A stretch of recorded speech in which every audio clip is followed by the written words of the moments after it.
Dans ce premier autoportrait, puissant et austère, réalisé en 1806, Alexandre Abel de Pujol donne de lui une image sombre, affligée, presque fragile.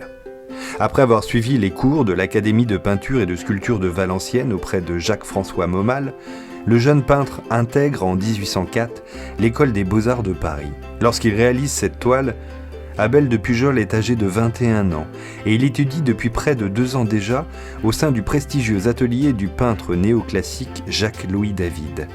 Mais le jeune peintre doit alors faire face à d'importantes difficultés financières. Ne pouvant plus payer les leçons de David, il est contraint de rentrer à Valenciennes, où il songe un temps à abandonner son art pour s'engager dans la garde impériale.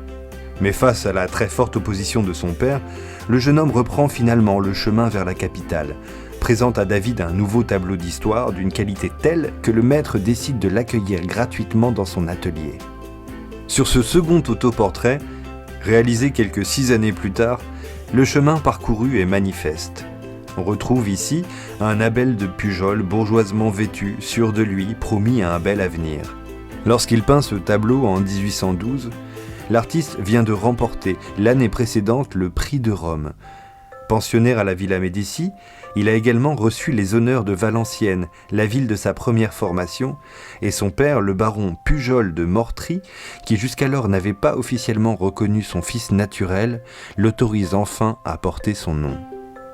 Cette représentation académique, conventionnelle, contraste fortement avec le jeune homme de 1806, au teint pâle, au regard intense, presque fiévreux dans lequel se concentrait toute la force d'expression.